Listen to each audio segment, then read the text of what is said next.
Assalamualaikum warahmatullahi wabarakatuh. Halo semuanya, perkenalkan nama saya Reta Pitaloka.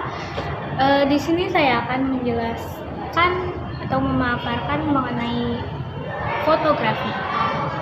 Langsung aja tanpa berlama-lama lagi kita bahas tentang fotografinya.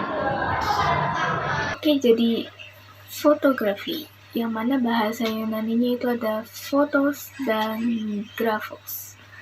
Fotos yang artinya cahaya dan grafos atau grafian itu artinya menggambar.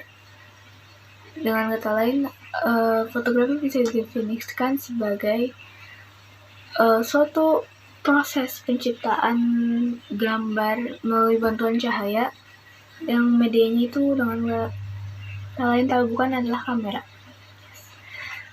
Gampangnya fotografi itu sama aja kayak melukis.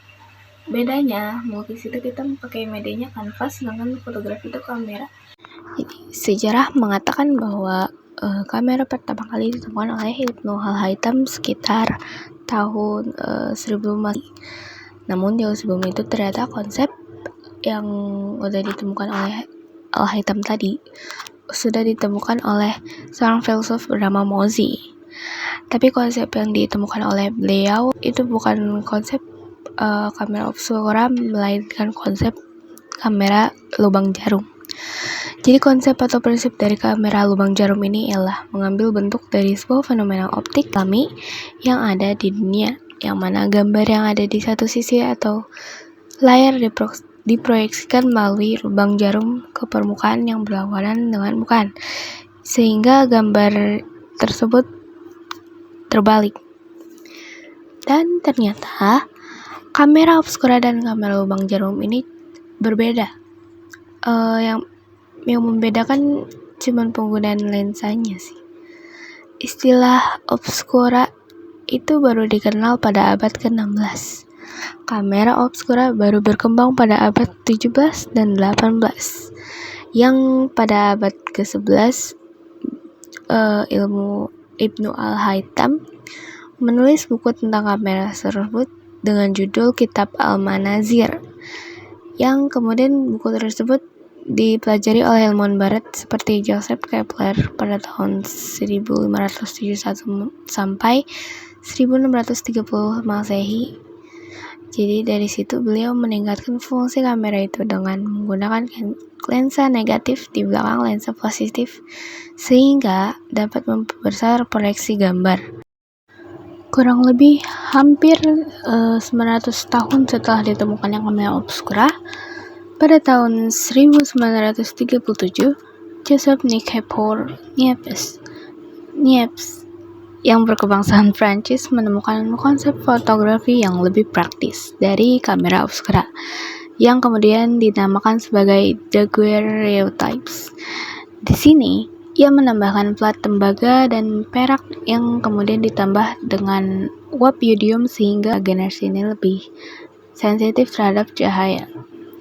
Setelah dilakukan exposure pada kamera tersebut, gambar kemudian terbentuk melalui uap merkuri dan larutan natrium klorida.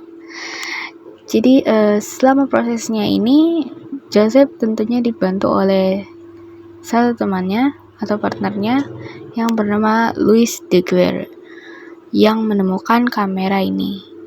Jadi mereka bekerja sama untuk membuat kamera ini, ya, dan kemudian mematenkan penemuannya dengan memberikan nama kameranya dengan nama mereka sendiri.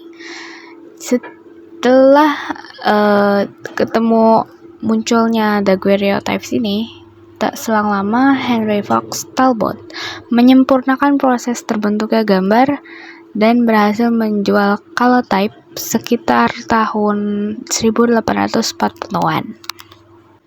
Fase berlanjut ke kamera drive atau plat kering yang mulai digunakan semenjak tahun 1857.